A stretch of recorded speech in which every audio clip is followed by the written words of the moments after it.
All right, so we got that test coming up on Thursday. So Hooke's law, beyond there, strain energy, density, and volume change we didn't do. Plane strain is biaxial.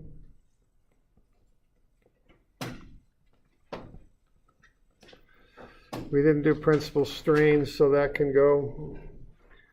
So,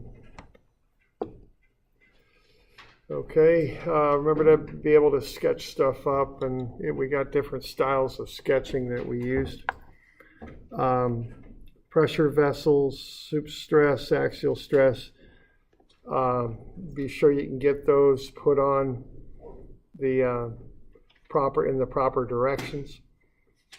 And then in pressure vessels, you can do biaxial stuff and find in-plane stresses and strains. Okay. Torsion, shear and twist angle, non-uniform torsion, we have multiple torsions applied. In-plane stresses and strains, power transmission, indeterminate torsion, we did all that. We didn't do any of this, so that's going. Okay. So those are the topics.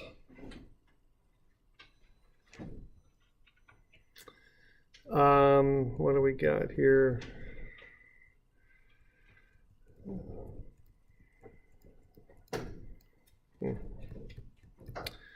Not too awful much here, apparently.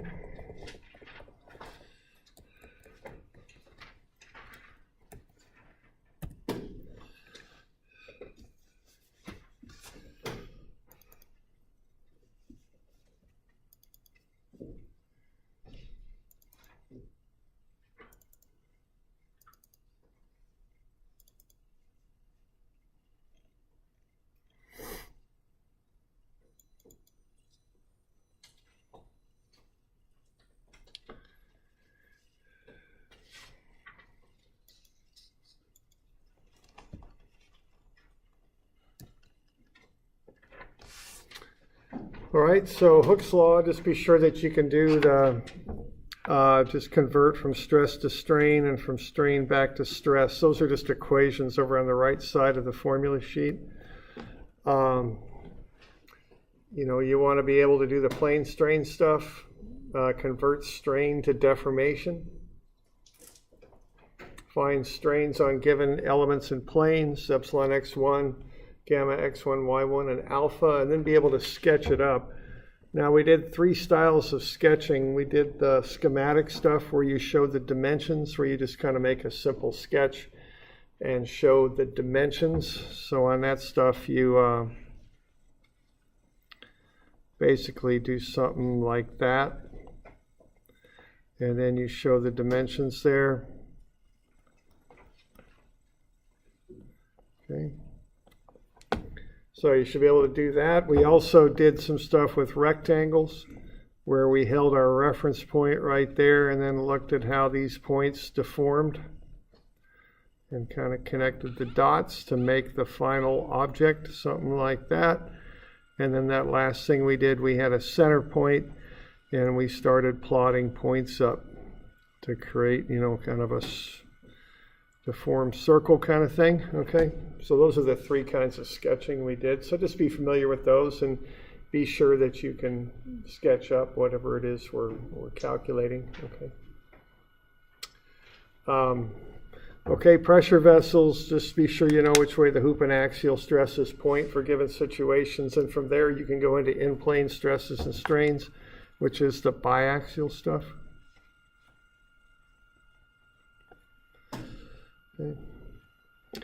Okay, the torsion, shear and twist angle are the main things that we dealt with there. As I said, I'll probably have you find maybe a couple moments of inertia and then use those throughout the test. So be looking for that. You don't have to calculate the moment of inertia over and over again. Okay.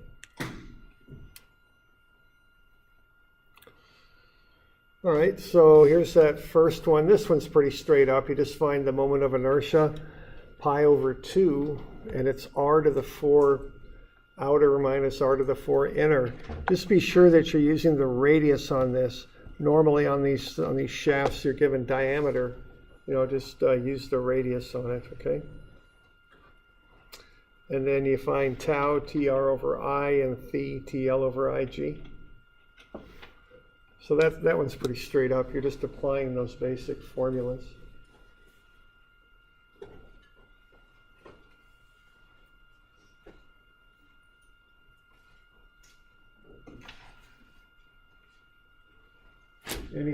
Any questions on that? Doing that stuff?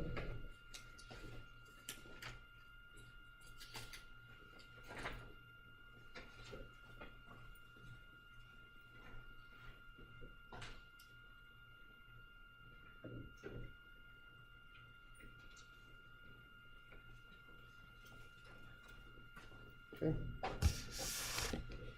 Now the next one isn't indeterminate, but it kind of acts that way, you might say.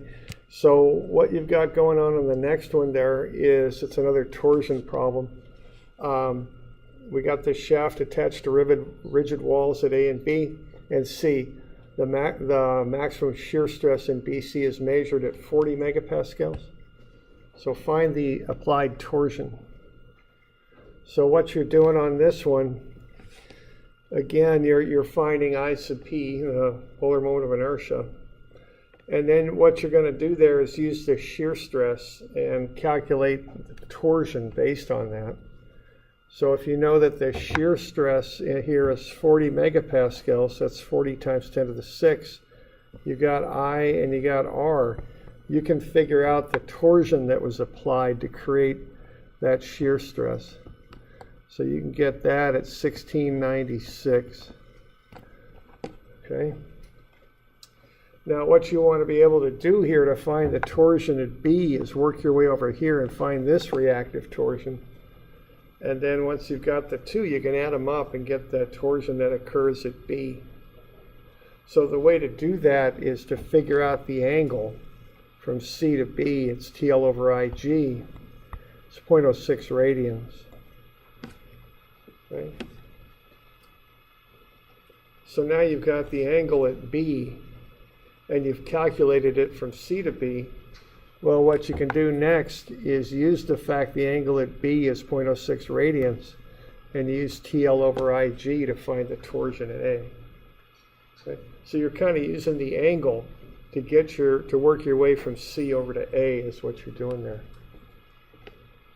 Okay? Yeah? The torsion has a negative direction, but it's not applied to the formula in this particular problem. Is there a reason for that? Yeah, so the question is about the sign of the torsion and the signs on this stuff. You're just given a shear. They get a little careless sometimes with the signs on shear. They're just talking about magnitudes with this formula. It really doesn't incorporate signs unless you're really conscientious of how you look at that. So I don't think of this formula right here as really incorporating signs. It's just a relationship between how much torsion you apply and how much shear you get out. So basically on this one, I'm just handling the sign by just looking at it. I know that if the applied torsion is coming that way, the reaction is going to go the opposite direction. So this really isn't numerically analyzed so much as just kind of looking at it and kind of figuring out which way things point. Mm-hmm. And then also that some of these formulas don't really incorporate sign as some of the others do. The biaxial stuff really incorporates sign into it, but this isn't so much. It's just saying if you apply a torsion of such and such, the shear you get out will be such and such as a magnitude. Okay. And I don't know if the signs are really all that significant on this one either. Okay.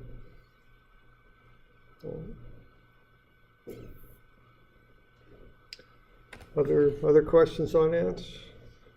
Doing all right?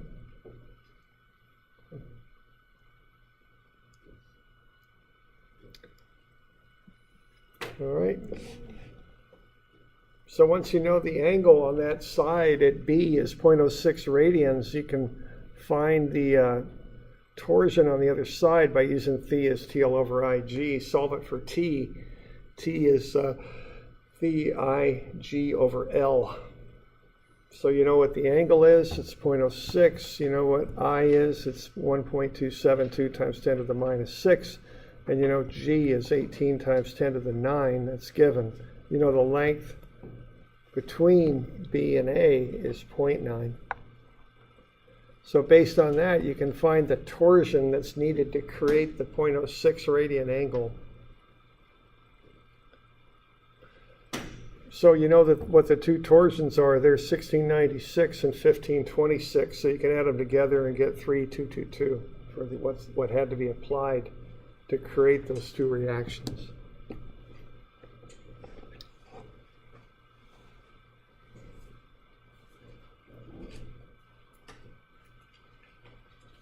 So we got any questions on that one?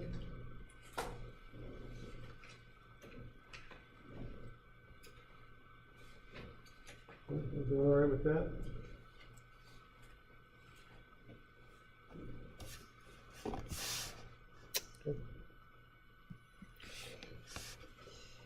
Okay, the next one there, we got a pressure vessel. We want to find, I think it's the stress on AA. So what you want to do to accomplish that is to create a biaxial element as shown. Now the hoop stress tries to tear the tank in half the long way. So that's actually going to be sigma y. And then the axial stress tries to tear the ends off the tank, so that's sigma x, as I'm showing there. Okay. And then the shear in a pressure in the xy direction in a pressure tank is 0. All right. So what you would do then would just be to run this basic biaxial formula, setting tau xy to 0. Okay, because tau xy is 0. The one important thing there is you use 110 degrees because you measure the angle to the normal stresses from the vertical. So that'll be 110. So you just set up a biaxial formula using 110 degrees. Sigma x is 90,000 and sigma y is 180,000 and tau xy is 0. Run the numbers and you'll come up with the normal stress on that plane AA. It's 169,500. So what do you 70 degrees through? It'd have to be negative 70 if you use 70 because it is 70 from the vertical, but it's going clockwise, which by definition is negative. Okay.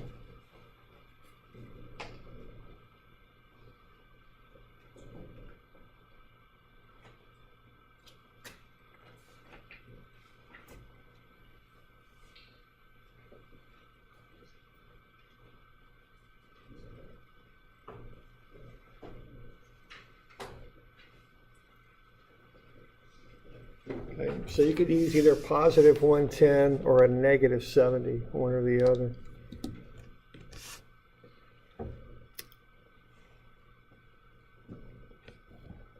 Okay. Yeah.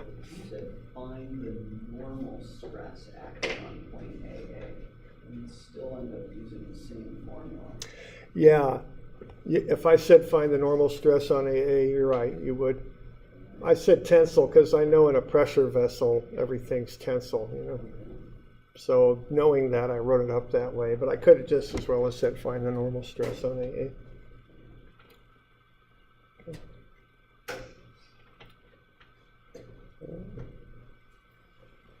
Other questions? You doing all right with that?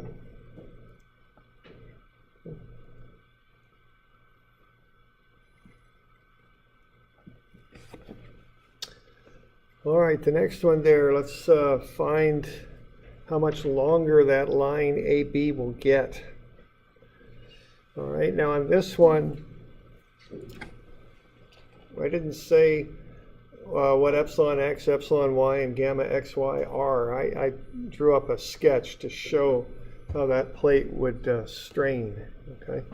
So it's getting 200 longer in the x direction. 500 shorter in the y direction, and then we've got a shear strain there of 300 positive because it's negative because that angle's getting bigger there. So I'll point out that you needed to come up with those numbers yourself by looking at the sketch. Okay.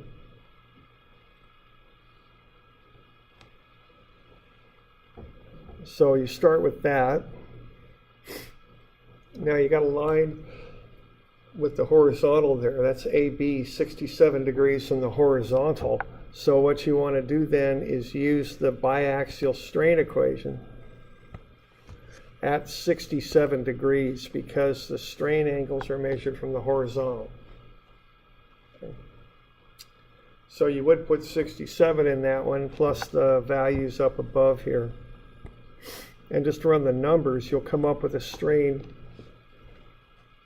of negative 501 times 10 to the 6. Okay, so I don't bother carrying the 10 to the 6 stuff through the equation. I just use them. That abbreviation for 10 to the minus 6. I just run the numbers through and add it back at the end. I've got it here. I don't pick it up again till here. It's just easier to run the numbers that way. All right, so what's going on there is proportionally that line's going to get shorter by negative 501 times 10 to the 6, which is 0.000501. So if I take the original length of the line, 2 centimeters, and multiply it by 1 minus that strain, it's minus because the strain itself is negative there.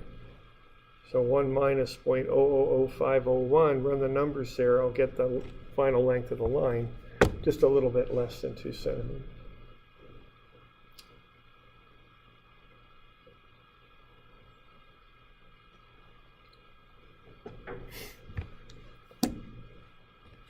We okay with that? Any questions on that bit?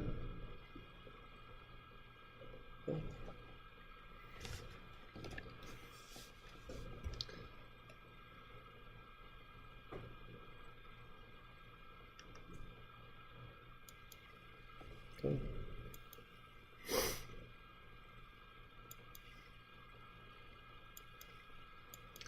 The last one there is just done with formulas. Okay. So I don't know if I'll do it on this test, but I've done it in the past, just asking questions and having you just chart out how to solve it. So instead of actually solving it, the deal with this is I just had students chart out how they would solve it. And the reason for this is just it's very time consuming to do all this stuff, so this shortened it up a little bit. So what you have there is a plate. You've got stresses on it. And the question is how would you find the normal strain in the x direction? How would you do that? Okay. And these formulas are based on the old formula sheet, so they're not correct. Okay. So the first thing you need to do would be to get all 3 material properties. E.g., you need nu, which is Poisson's ratio. So you need to use that formula there, which is on the upper left corner of your formula sheet. It's, what is it? It's E is equal to 2 times 1 plus nu times G, I think is what it is. Is that up there in the upper left? Formula 8 or 9 or something? Y'all got that up there? It's not Formula 7 anymore, it's changed. We good? You found that one? Which one is it? What formula? 2E equals 2, 1 plus nu times G? That's 9. Okay, thanks. Okay. So once you've got that, you got all 3 material properties. Okay, now the next thing you want to do is find the normal strain in the x direction. Well, that's epsilon x is what that is. What you're given there are the stresses. So what you would use would be that formula over there on the right, under where it says Hooke's law. And what formula is that to get epsilon x? Which 41? Okay, thanks. So that's 41. And what you would do then would be to plug in E nu sigma x and sigma y, and what you get out is epsilon x. Okay. So what I've got there is the formula you would use, what you would put into the formula, which is the input, and then what you'd get out of it, which is epsilon x. Okay.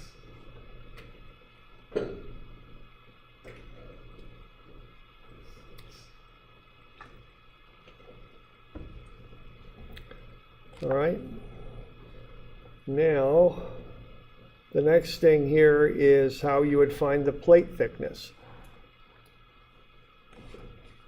Okay, so what you do, you'd start off again with formula 9 because you need nu.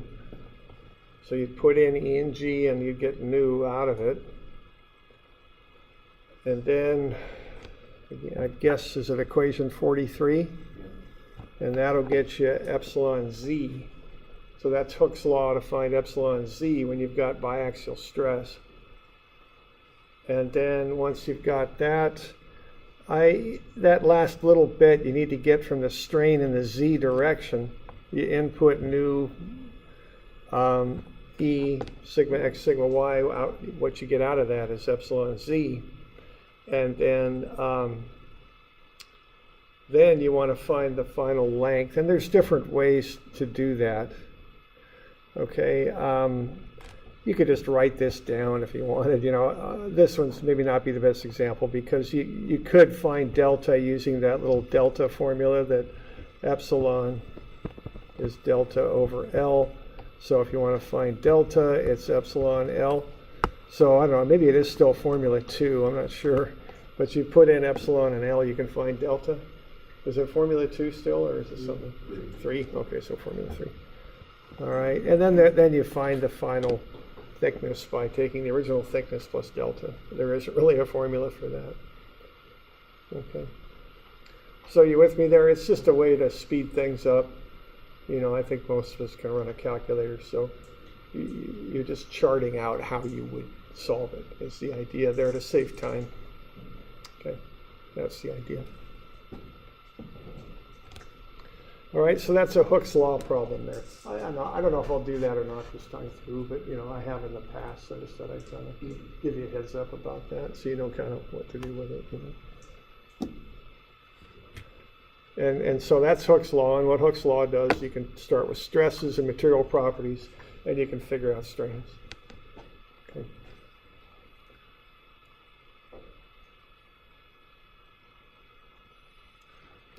All right, so that's just some old problems, and again, don't make too much of those, have a look at them, figure them out, but look at your homework, look at the stuff we did in class. Yeah.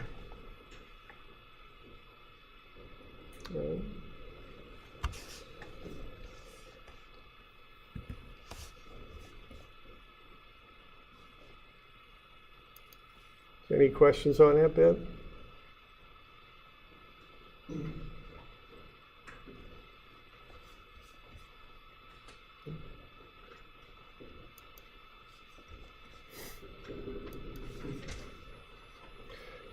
If anything comes up, you can ask me tomorrow too. We'll cover some new stuff tomorrow, but if you got questions on this stuff, just bring them up at the beginning and we could go over it.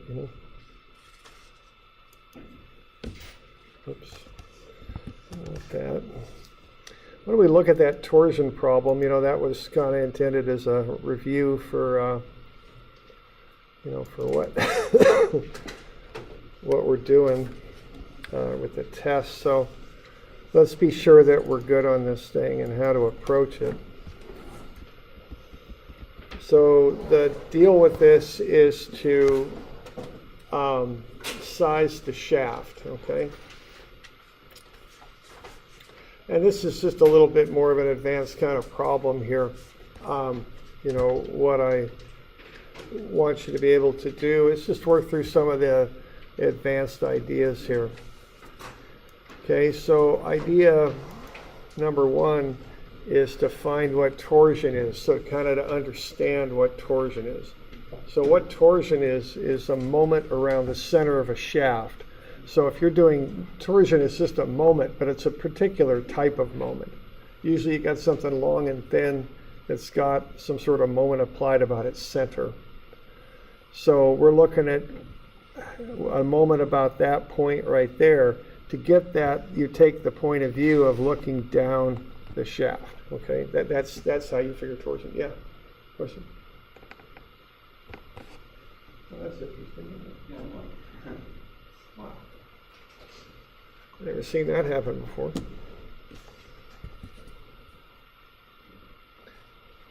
I guess I'm going to have to shut that thing down or something. Okay, I'm in a. That's strange. So I've got one image on the screen, another here in class. So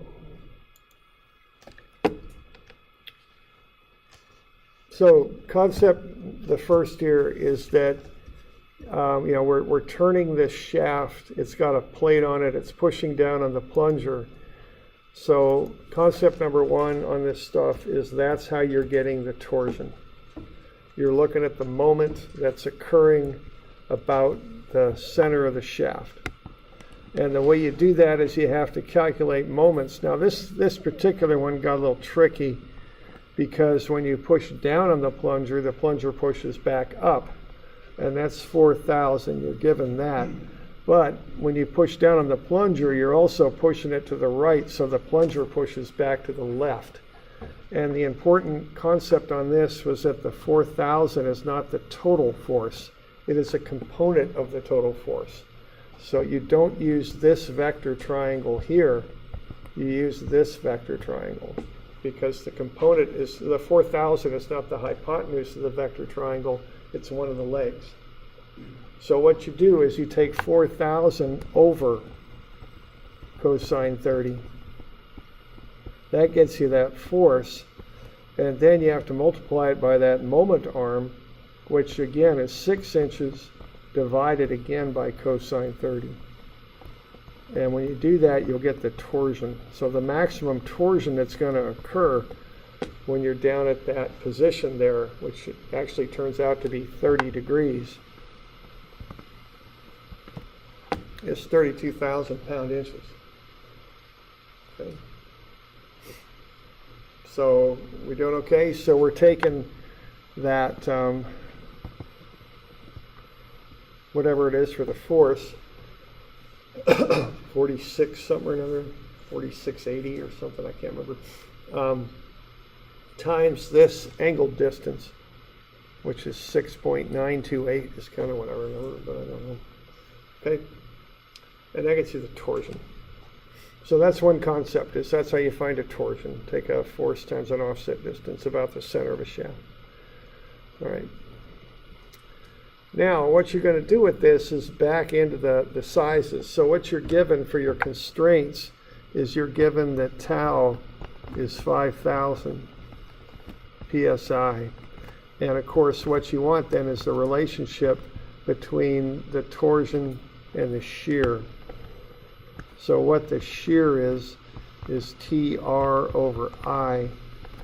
So you'd back in there and get what the, you're after the torsion, so you've got the shear given. So you're going to go tau times I over R, and that'll be the torsion.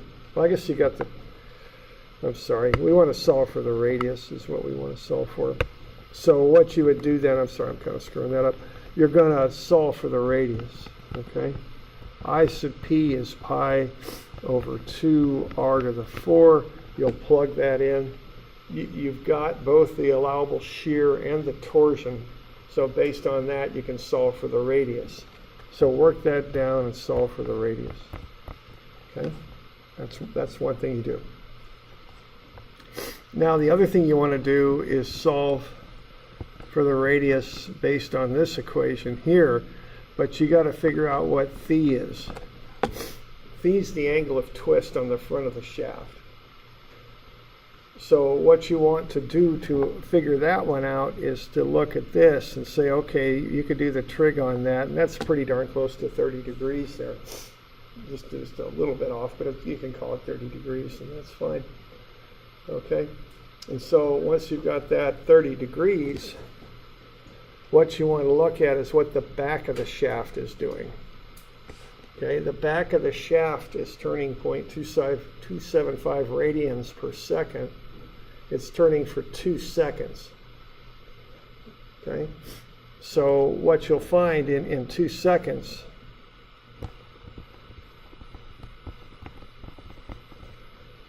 that back angle is going to be 0.55 radians.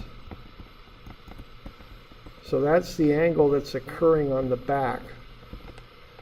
Now what's supposed to happen in the front to get this job done is you're supposed to push that plunger down 3.464 inches. It's got an offset distance there of 6 inches. Now what that comes out to be is 30 degrees. Okay. Now you got two different unit systems here. You're going to want to relate those together. You're going to want to convert that into radians. Okay.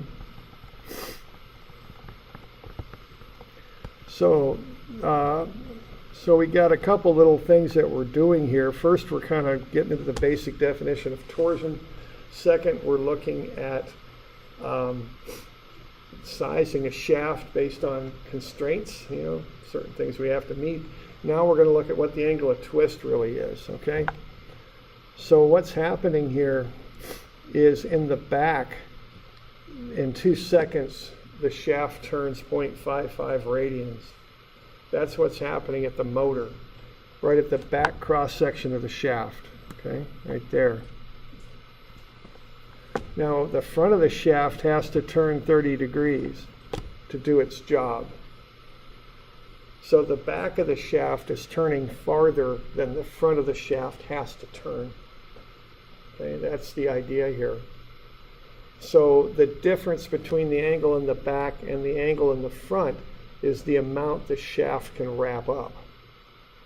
Okay, that's the amount the shaft can twist.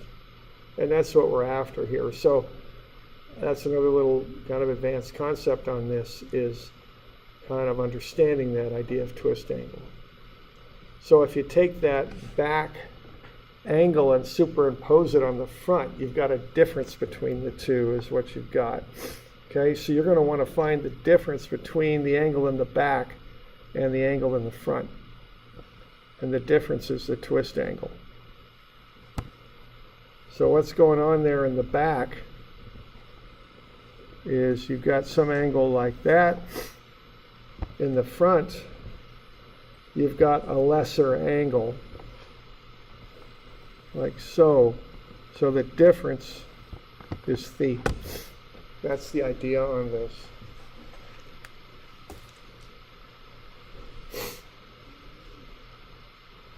Y'all okay with that idea there? Okay. Okay. So you're going to find theta.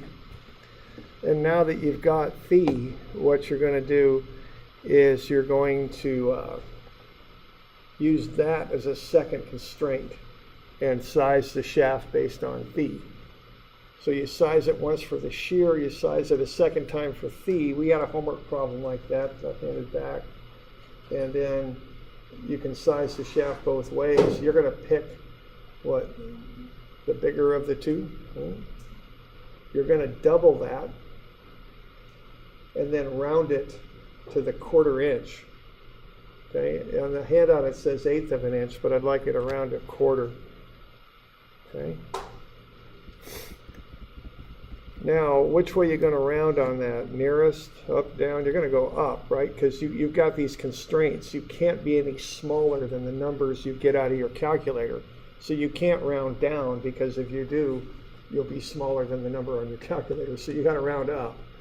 Okay, so it says 1/8 inch, make it 1/4. It just makes life a little easier here. All right.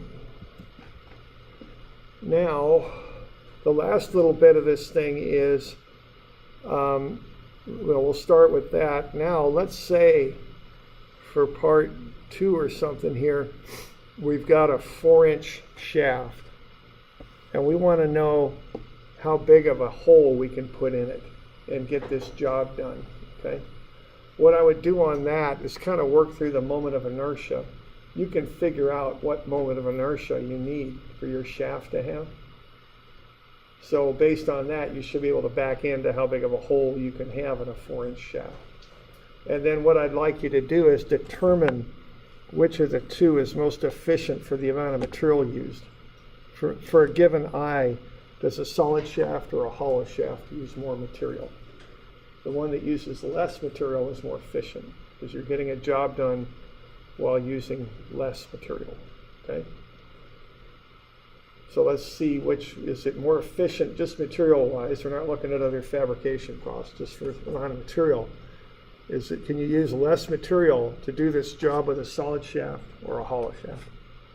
The hollow shaft has a 4-inch diameter. So the main concepts for calculating the torsion, understanding that basic relationship, the whole having constraints and backing into the size of the shaft, and then the last thing on this is this twist angle thing. Okay. And then a little bit on the moment of inertia too.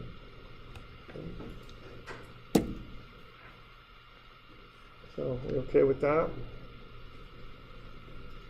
All right. Well, there we go. About out of time here, so I guess we'll call it good. If you got questions on anything about the test tomorrow, just ask them. It's fine. I'll be in class. No, it's not. We'll just make it do with the other homework. So Monday or something. Okay. I'll just push it back, I guess. Sorry for the confusion on that. I just wasn't quite sure I want to handle it. We'll push. I think I've got homework due Monday, the moment of inertia stuff. Tuesday. Oh, right. Monday's no school. So this will be due Tuesday. You can turn this thing in Tuesday if you want. Okay.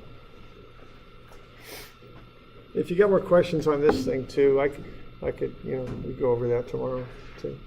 Okay.